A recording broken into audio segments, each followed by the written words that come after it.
Good morning student. हाँ, have a seat. हम लोग पढ़ रहे थे क्लास 9th में फॉरेस्ट सोसाइटी और कॉलोनिज्म। इसको पढ़ रहे थे। कल हम लोगों ने कुछ चर्चा किया था फॉरेस्ट सोसाइटी पे और कॉलोनिज्म के बारे में बताया था कि अंग्रेजों के आने के बाद वन समाज में कैसा विनाश होना स्टार्ट होता है वनों का। इसकी चर्चा हम लोग कर रहे थे। पहले तो जब अंग्रेज यहाँ आए तो हम लोगों ने क्या बात कहा कि जो जंगल जो थी उनके लिए वो क्या था, अनुपयोगी चीज लग रहा था उन्हें। इसलिए वो आराम से जंगल को सफाई करने के लिए और खेती को ये प्रमोट कर रहे थे। लेकिन धीरे धीरे उन्हें क्या लगने लगा, जब औद्योगिकरण हो गया तब उन लोग को लगा कि जंगल जो हम है वो हमारे लिए क्या है, यूजफुल चीज है। और अब जो है इसी से हम आगे कंटिन्यू रहेंगे, जहां तक हमने कल छोड़ा था उससे आगे कंटिन्यू करेंगे और बात करेंगे कि अब जब औपनिवेशिक शासनकाल स्टार्ट हुआ तो उनके लिए व्यावसायिक वानिकी की शुरुआत कैसे लोगों ने किया। जो जंगल उनके लिए पहले यूजफुल अनयूजलेस लग रहा था, यूजलेस चीज लग रहा था, बाद में यूजफुल चीज हुआ। और जो हम लोग छोड़े पिछले खंड में कि क्यों यूजफुल चीज लगने लगा जंगल उन लोगों को, क्योंकि इस जंगल से ही जहाज के लिए लकड़ी यूज होने लगा, रेल पटरी के लिए क्या यूज होने लगा, लकड़ी यूज होने लगा। तो अब जो जंगल जो था, जंगल की कटाई हो जाएगी तो उनके लिए क्या हो जाएगा, संसाधन का नुकसान हो जाएगा। तो अंग्रेजों को इस बात की काफी चिंता थी और इसी नुकसान से बचने के लिए उन्होंने भारत में यहाँ जो स्थानीय लोग थी उससे जंगलों का जो उपयोग कर रहे थे उससे बचाने के लिए, है ना, भारत में वन अधिनियम कानून बनाने के लिए या जंगलों के रिलेटेड सर्वेक्षण करने के लिए एक जर्मन विशेषज्ञ को भारत बुलाया। क्या नाम था उसका, डाइट्रिस बैंडिस, है ना, याद है कुछ? ठीक है, डाइट्रिस बैंडिस। ये क्या थे, ये जर्मन विशेषज्ञ थे बैंडिस। ये भारत आए क्योंकि भारत में जो अनाधुन तरीके से क्या हो रहा था, वन की कटाई हो रही थी, उसको रोकने का अब काम करना जरूरी था। क्योंकि जहाज निर्माण में, रेलवे के निर्माण में किसी की जरूरत हो रही थी, लकड़ियों की जरूरत हो रही थी। तो इसी विषय पे मशवरा करने के लिए एक जर्मन विशेषज्ञ भारत बुलाया गया जिसका नाम था डाइट्रिस बैंडिस। और इनको क्या नियुक्त किया गया, वन महानिदेशक नियुक्त किया गया। इन्होंने, बैंडिस ने महसूस किया कि लोगों को क्या सिखाना होगा, संरक्षण विज्ञान में क्या देना होगा, ट्रेनिंग देना होगा कि वनों को कैसे संरक्षित किया जा सकता है। उसके लिए लोगों को क्या करना होगा, ट्रेनिंग देने का काम करना पड़ेगा। और साथ ही साथ जंगलों का मैनेजमेंट, है ना, फॉरेस्ट मैनेजमेंट भी जरूरी है। इसके लिए भी लोगों को क्या करना पड़ेगा, ट्रेनिंग देना पड़ेगा, ज्ञान देना पड़ेगा, है ना। तो इसके लिए वन संपदा के उपयोग से संबंधित उन्होंने बहुत सारे नियम बनाना स्टार्ट किया। जो स्टार्टिंग में आराम से कटाई हो रहा था वनों को, पशु की चढ़ाई किया जा रहा था जंगलों में, उससे रिलेटेड क्या करना पड़ेगा, बहुत सारे नियम बनाना पड़ेगा। जंगलों को लकड़ी के उत्पादन के लिए क्या करना पड़ेगा, आरक्षित करना पड़ेगा, है ना। अगर आराम से वनवासी जाएंगे, जंगल को काटेंगे, अपने जानवरों को चराने के लिए भेजेंगे तो उससे क्या होगा, जंगल जो है वो आरक्षित नहीं हो पाएगा। इसके लिए क्या करना पड़ेगा, कुछ नियम बनाने पड़ जाएंगे। और इसी से रिलेटेड इसने, ये जो बैंडिस था, भारत जो आया था, इसने क्या किया, इंडियन फॉरेस्ट सर्विस की स्थापना की 1864 में। Indian forest service, Indian forest service, है ना, 1864 में। और इसके बाद केवल इंडियन फॉरेस्ट सर्विस की स्थापना करने से वन का कटाई नहीं रुक सकता था, ना वनों में चरवाहे जाने से प्रतिबंधित नहीं हो सकते थे। तो इसने कुछ और भी काम किया। इसने फॉरेस्ट के लिए कुछ कानून बनाए, जंगलों के लिए। इसे क्या बोला गया, इंडियन फॉरेस्ट एक्ट, है ना, वन अधिनियम। एक वन अधिनियम कानून बनाया गया, इंडियन फॉरेस्ट एक्ट। और ये कानून जो बनाया गया 1865 में बनाया गया। यानी कि अब जंगलों की कटाई और चारगाह के लिए चरवाहे जो लेके जाते थे वो इजी काम नहीं था। इसको करने के लिए क्या करना पड़ेगा, एक परमिशन लेना पड़ेगा पहले, है ना। और इसी से रिलेटेड इन्होंने देहरादून में इंपीरियल फॉरेस्ट रिसर्च इंस्टीट्यूट की भी स्थापना की। Imperial forest research institute. जो बच्चे पहले से पढ़े हुए हैं उनको जानकारी है इसके बारे में। Imperial forest, imperial forest research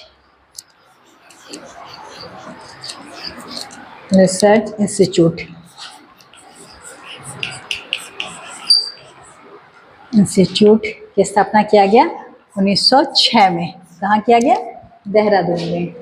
हाँ, गुड। और बहुत सारे नियम बनाए गए। अब ये जो वन अधिनियम बनाया जा रहा है, इंडियन फॉरेस्ट सर्विस की स्थापना की जा रही है, इंपीरियल फॉरेस्ट रिसर्च इंस्टीट्यूट बनाए जा रहे हैं। इसके पीछे कुछ तो उद्देश्य है कि हम वनों को कैसे संरक्षित रखें।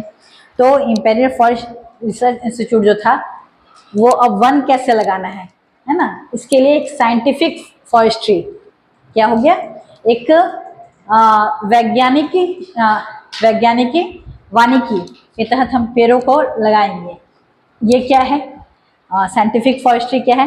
मतलब अगर पेड़ लगाना है, एक ही किस्म की प्रजाति लगाना है, तो हम उससे क्या लगाएंगे? एक लाइन से लगाएंगे, ठीक है, और एक ही क्वालिटी का पेड़ रहेगा पूरे वन में, ठीक है। इसको क्या बोला जा रहा है? Scientific forestry.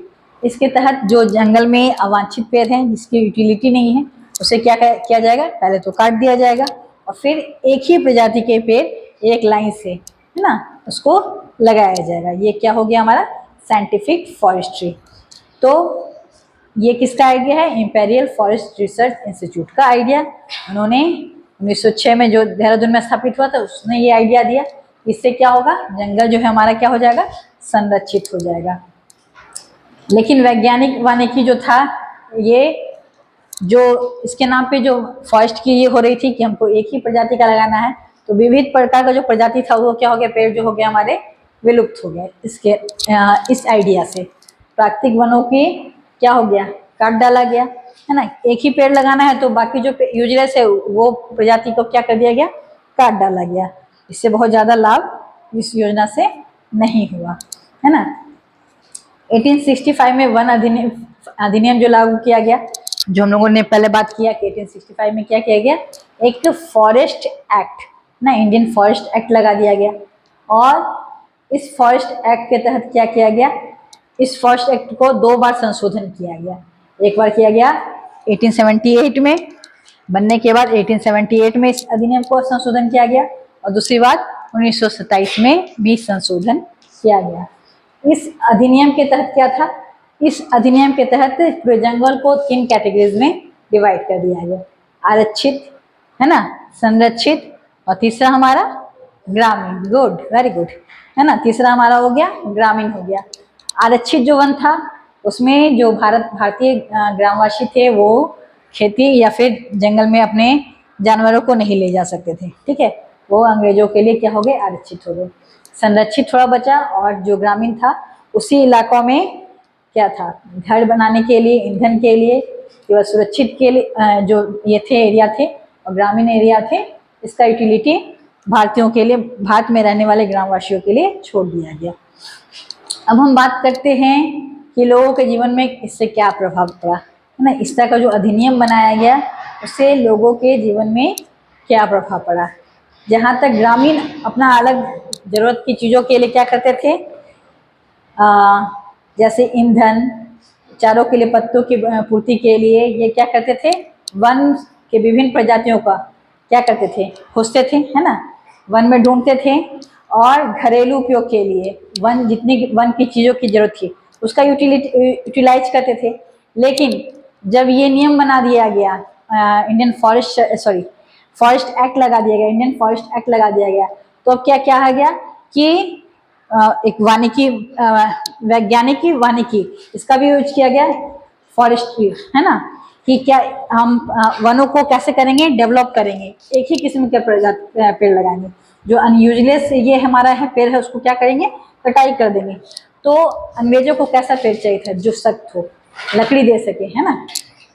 इसके लिए उसने मेनली सागौन पे, साल के प्रजातियों पे क्या किया? प्रोत्साहित किया। इससे हमारा जहाज बन सकेगा इसके लकड़ियों से, हमारा रेलवे का पटरी स्लीपर बन सकेगा। तो ऐसे पेड़ जो सख्त हो उसको प्रमोट किया गया।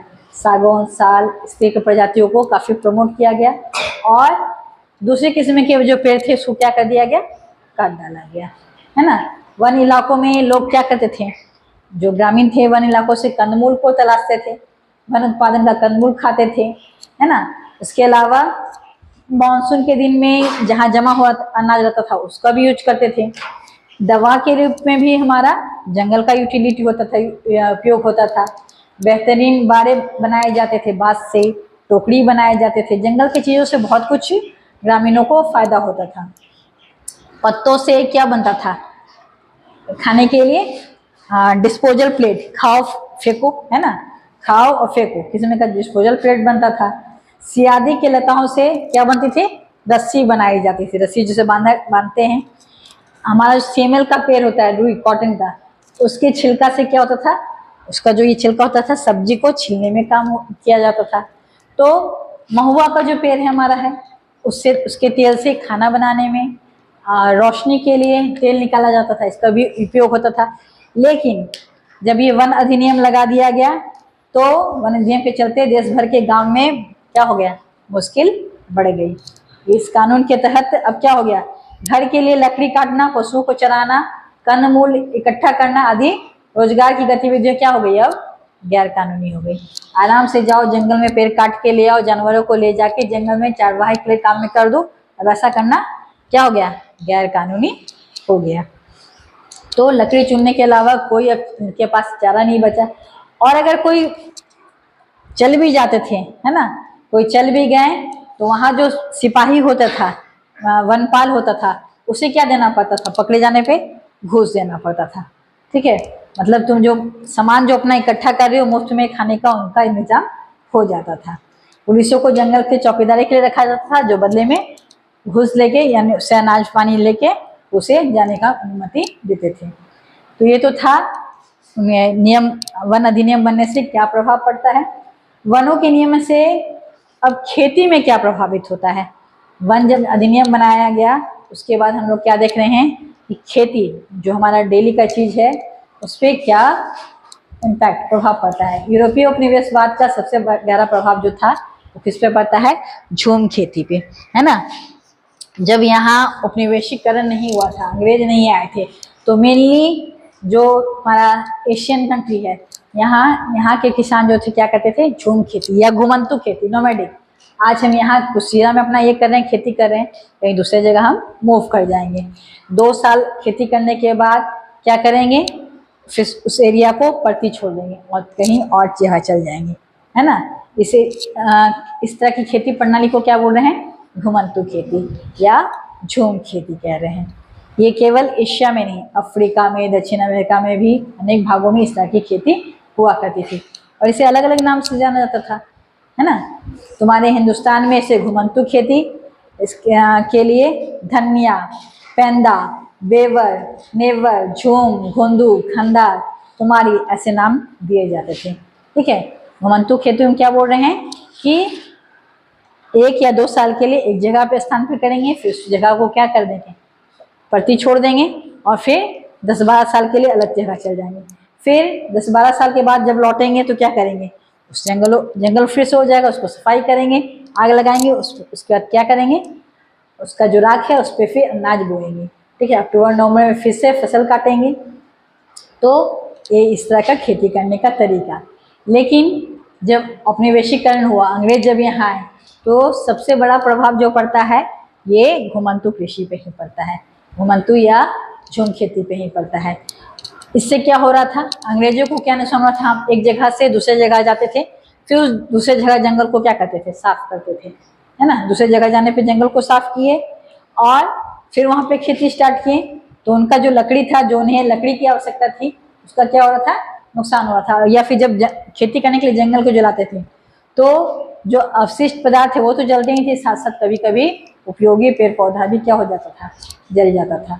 तो मध्य भारत और अफ्रीका में ज्वार बाजरा, ब्राजील में कपास और लैटिन अमेरिका में अन्य भागों में भी मक्का और फलियां इसी तरह से लगाए जाते हैं, जिसके कारण क्या हो रहा था, अंग्रेजों को क्या हो रहा था, नुकसान हो रहा था। इसीलिए अंग्रेजों ने क्या किया, एक वन अधिनियम लाया, है ना। वन अधिनियम के तहत क्या कर दिया गया कि अब घुमंतु खेती जो है या वनों की कटाई करना, उसके लिए क्या लेना पड़ेगा, सरकार से परमिशन लेना पड़ेगा, है ना। अब इस तरह का रोक लगा देने के कारण क्या हो गया, बड़े बड़े जो अधिकारी इस तरह का रोक लगा रहे थे, अब ये क्या हो गया, जो ग्रामीण के मन में था, वनवासी के मन में था, वो क्या होने लगा, विद्रोह, है ना। ये क्या होने लगा, विद्रोह के रूप में, प्रतिरोध के रूप में फूटने लग गया। एक चीज और रोक लगाई गई, हम लोगों ने खेती पे रोक देखा, इसी प्रकार एक प्रकार का और रोक लगाया गया, वो था शिकार की आज़ादी पे। पहले लोग झूम खेती तो करते ही थे, साथ में भोजन के लिए शिकार पे भी डिपेंड रहते थे। ये जो जंगल संबंधी नए कानून बने, इसके तहत वनवासियों के जीवन में एक तरह से और प्रभावित हुआ, है ना। वन कानून के चलते जंगलों में या आसपास रहने वाले बहुत सारे लोग, जैसे हिरन, तीतर, बटेर, इसका जो छोटे मोटे ये थे, उसका शिकार करके अपना भोजन यापन करते थे, उस पर क्या कर दिया गया, प्रतिबंध लगा दिया गया कि अब इस तरह का शिकार करना क्या हो गया, गैर कानूनी हो गया। शिकार करते हुए पकड़े जाने वाले लोग को अवैध शिकार के लिए दंडित किया जाने लगा, ठीक है। जहाँ एक तरह वन कानून के लोगों को शिकार कर ये परंपरागत अधिकार से वंचित कर दिया गया, वहीं जो बड़े बड़े जानवर थे, जैसे आखिर खेलने के लिए शेर, है ना, बाघ, चीता, इस तरह का जो जानवर का शिकार खेलने को क्या किया गया, प्रोत्साहित किया गया। पहले भी हम लोग प्राचीन मुगल काल में भी देखें, मुगल साम्राज्य में देखें, शेर बाघ का क्या क्या करते थे, शिकार करते थे, उसके साथ ये करके अपना फोटो भी खिंचाते थे। तो ऐसे बड़े बड़े जो जानवर थे, जंगली जानवर थे, उनका शिकार खेलने के लिए क्या किया गया, प्रोत्साहन दिया गया। और क्यों, क्योंकि अंग्रेजों के नज़र में जो था, ये जानवर जो थे क्या थे, जंगली थे, बर्बर थे, और समाज में क्या कर सकते हैं, नुकसान पहुंचा सकते हैं। तो इनको सफाई करना होगा, सफाई करेंगे तभी तो अंग्रेज सुरक्षित रहेंगे भारत में। उनका मानना था कि खतरनाक जानवरों को क्या करना चाहिए, मार कर के हिंदुस्तान को सभ्य बनाना है, ये उनका मोटो है। छोटे मोटे जो शिकार करके लोग वनवासी अपना जीवन यापन कर रहे थे, उस पर पाबंदी लगा दी गई, लेकिन बड़े जो खूंखार जानवर थे, उनके शिकार के लिए क्या किया गया, प्रमोशन किया गया, उनको प्रोत्साहित किया गया। जो अंग्रेज अधिकारी थे वो शिकार खेलने में माहिर थे, और इस तरह का शिकार खेल के जानवरों के साथ फोटो भी खिंचाते थे। ये जो हमारे जॉर्ज यूल थे, जो भारत में आए थे, उन्होंने करीबन 400 बाघों को मारा था भारत के। और प्रारंभ में जंगल के कुछ इलाके में शिकार के लिए क्या कर दिया गया, आरक्षित कर दिया गया, है ना, कि इस जंगल में क्या होगा, केवल शिकार का ही काम होगा। तो वन में हम लोगों ने क्या देखा, वन अधिनियम बनने से क्या देख रहे हैं कि किसानों के भी लाइफ स्टाइल में बदलाव आ जाता है। जो शिकारी थे उनके भी जिंदगी में क्या आता है, लाइफ स्टाइल में बदलाव आ जाता है ना। अब नए रोजगार, नए व्यापार के लिए उनको और कुछ चाहिए था, इससे तो उनका भोजन यापन दिनचर्या चल गया था। तो ये अब नए काम की तलाश में मूव करने लगे। ये केवल महज हिंदुस्तान का ही कहानी नहीं था, ये दुनिया भर के ऐसे बहुत सारे कंट्री थे जो कि गुलाम थे, औपनिवेशिक थे, है ना, उनके साथ भी ऐसा ही किया जा रहा था। उदाहरण के लिए 19वीं सदी के मध्य में ऊंची जगह पर रह रहे एक मैन्यूक उगाने वाले ब्राजील के, अमेजोन के मुनुकुद समुदाय के लोगों के व्यापारियों के लिए, जो रबर की आपूर्ति के लिए जंगली रबर का ये करते थे, लेटेक्स करते थे, उनके साथ भी ऐसा ही हुआ, व्यवहार हुआ। ये केवल भारत की कहानी नहीं बता रहे हैं, है ना, कि भारत औपनिवेशिक कंट्री के गुलाम के कारण ऐसा हुआ। तो जहाँ जहाँ गुलाम कंट्री रहे अंग्रेजों के, उनके साथ ऐसा बर्ताव देखने को मिलता है। हिंदुस्तान में वन उत्पादन का व्यापार कोई अनोखी बात नहीं थी। और मध्यकाल में आदिवासी समुदाय द्वारा बंजारा घुमंतु समुदाय के माध्यम से हाथियों का और दूसरे सामान का क्या होता था, व्यापार होता था। हाथी के दांत बेचे जाते थे, मसाला बेचा जाता था, सीप बेचा जाता था, रेशम के कोए बेचे जाते थे। तो जो ये सब घुमंतु जो थे, पहले से इस तरह का क्या करते थे, व्यापार करते थे। लेकिन अंग्रेजों के आने के बाद क्या हुआ, व्यापार में पूरी तरह से सरकारी नियंत्रण में आ गया। आराम से जाके हाथी दांत निकाल लाए, रेशम के कोए निकाल लाए, ठीक है। सीप निकाल के व्यापार करें, इस सब चीज पे क्या हो गया, प्रतिबंध लग गया। और बड़ी यूरोपीय व्यापारिक कंपनियों ने क्या किया, विशेष इलाकों में वन उत्पादों के व्यापार के लिए इजारादारी क्या किया दिया, सौंप दिया। अगर इस एरिया में व्यापार करना है तो क्या करना पड़ेगा, इजारादारी लेना पड़ जाएगा। परिणाम स्वरूप अब क्या हुआ, इतने सारे वन अधिनियम लगा देने के बाद अब क्या हो गया, लोगों का क्या हुआ, विद्रोह, है ना, वन विद्रोह। तुम्हारे झारखंड में बहुत सारे तुम लोगों ने वन विद्रोह को देखा है, जैसे तुम्हारे दुमका डिस्ट्रिक्ट में ही सिद्धू कान्हू का, है ना, इसके अलावा छोटा नागपुर में बिरसा मुंडा का, ठीक है, आंध्र प्रदेश में अल्लारू सीताराम का, राजू का, इस तरह का वन विद्रोह देखा है। लेकिन अब इससे अलग हटके आज हम बात करेंगे, इसी से रिलेटेड वन विद्रोह जो हुआ वो तुम्हारा एक बस्तर का वन विद्रोह, उसके बारे में चर्चा करेंगे, जो 1910 की घटना है। ये बस्तर कहाँ है हमारा, छत्तीसगढ़ में, हाँ गुड, छत्तीसगढ़ में। तो बस्तर जो है वो छत्तीसगढ़ के सबसे दक्षिणी छोर पर, आंध्र प्रदेश, उड़ीसा, महाराष्ट्र, इससे क्या होता है, सीमा टच करता है, ठीक है। बस्तर केंद्रीय भाग, पठारी भाग है, और ये किसके नदी के है, इरावती नदी के तट पे है, ठीक है। छत्तीसगढ़ के मैदान में गोदावरी के मैदान पे इंद्रावती नदी बस्तर के तट पे है। और इस इलाके में भी सेम, जैसे हम अपने सिद्धू कान्हू की बात कर रहे हैं, बिरसा मुंडा की बात कर रहे हैं, है ना, वैसे ही यहाँ के लोगों में मन में भी क्या हुआ, विद्रोह पनपा। क्यों, क्योंकि जैसे हमारे यहाँ लोग मानते हैं धरती आबा बात करते हैं, वैसे ही क्या कहते हैं, ये धरती सारी हमारी माँ है ना। बस्तर के लोग का भी यही मानना है, हर एक गाँव के लोग जमीन को क्या मानते हैं, धरती माँ मानते हैं। और बदले में वे प्रत्येक खेतीहर में धरती को क्या करते हैं, अनाज का चढ़ावा चढ़ाते हैं। चूंकि हर गांव को अपनी चौहद्दी पता होती है, इसलिए वे लोग इन सीमाओं के भीतर समस्त प्राकृतिक संपदाओं को देखभाल भी करते हैं। सारा जमीन जो है वो क्या है, हमारा है। लेकिन ये जब वन अधिनियम लगा दिया गया, है ना, अब थोड़ी लकड़ी लेने के लिए भी उनको क्या देना पड़ता था, थोड़ी लकड़ी भी लेना है जंगल से जाके तो उनको क्या देना पड़ेगा, एक शुल्क देना पड़ेगा, लकड़ी शुल्क। उसको क्या बोलते थे, देवसारी, है ना, उसको क्या बोलते थे, देवसारी, ठीक है। देवसारी, दार या मान, देवसारी, दार या मान, ठीक है। ये क्या था, लकड़ी शुल्क था। थोड़ा भी लकड़ी लेना है तो बदले में लकड़ी शुल्क देना है, ठीक है। हाँ, अब क्या होगा, डेफिनेटली विद्रोह तो होगा ही। जो हम आराम से अपने धरती पे घूम रहे हैं, फिर रहे हैं, अपने जानवरों को चारगाह के लिए यूज करवा रहे हैं, या भोजन के लिए खेती कर रहे हैं, उस पर क्या देना पड़ रहा है, अब हमें शुल्क देना पड़ रहा है। तो विद्रोह का कारण ये भी था। बस्तर में क्यों विद्रोह हुआ, तो इस तरह के कारण बस्तर में विद्रोह हुआ। अब लोगों के मन में और भी भय सता रहा था। औपनिवेशिक सरकार जब बनी 1905 में, जब जंगल के 2/3 हिस्सों पे क्या कर दिया गया, आरक्षित कर दिया गया।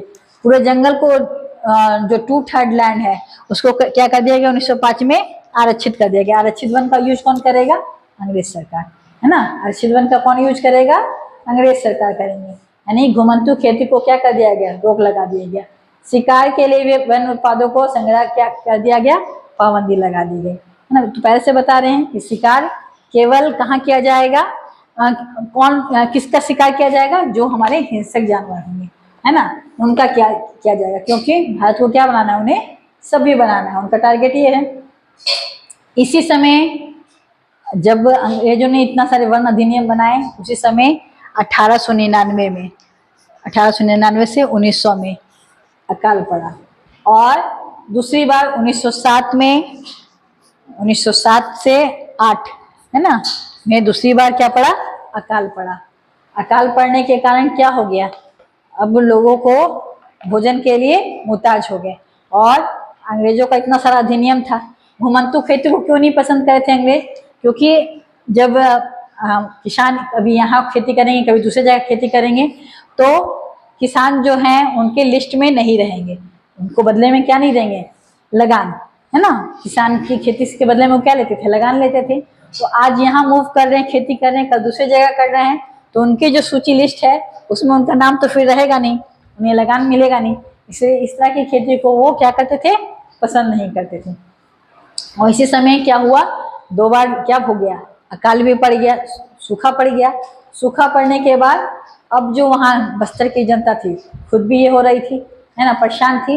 और अंग्रेजों को इतने सारे अधिनियम थे, इसके वजह से धुरवा समुदाय के लोग जो थे उन्होंने क्या किया, बगावत स्टार्ट कर दिया वहाँ पे, है ना। इसका बस्तर का तो कोई खास करके एक नेता तो नहीं था, लेकिन गुंडा धूल इस आंदोलन का कह सकते हैं कि नेता था। और 1910 में आम की टहनियों से, मिट्टी के ढेले से, मिर्च के पाउडर से, है ना, गांव गांव में तीर धनुष से गांव गांव में चक्कर काटने लगे और अंग्रेजों को क्या करने लगे, अंग्रेजों के खिलाफ बगावत करने लगे। लेकिन बहुत जल्दी ही इनकी बगावत को क्या कर दिया गया, दबा दिया गया। और जो इस तरह के बगावत कर रहे थे धूर समुदाय के लोग, वो कहाँ हुए, गांव से छोड़ के जंगल की ओर भाग गए। इस तरह से अंग्रेजों ने क्या किया, बगावत को कुचल डाला, ठीक है। और आदिवासी नेताओं को बातचीत करने के लिए मजबूर किया गया। अंग्रेज फौज ने तंबुओं के ढेर पे उनको गोलियां चला दी, बहुत शोषण किया गया उन लोगों के साथ में, ठीक है। तो ये तो था बस्तर के विद्रोह का स्टोरी। ये केवल हार हमारे इंडिया का नहीं है, बस्तर के जंगलों में लोगों की कहानी हम लोग जो देखें वो केवल यहीं खत्म नहीं होती है। इसके बाद भी और भी बहुत सारे एशियन नेशन हैं जहाँ पे अंग्रेजों का शासन रहा, जहाँ पे इस तरह का देखने को मिलता है। जिसमें एक हमारा कंट्री है इंडोनेशिया। इंडोनेशिया में भी कहानी जो है वो बस्तर की तरह ही है। इसके बारे में हम लोग कल पढ़ेंगे। आज हमारा वीडियो लंबा हो रहा है, इसलिए आज के लिए यहीं तक। Thank you so much.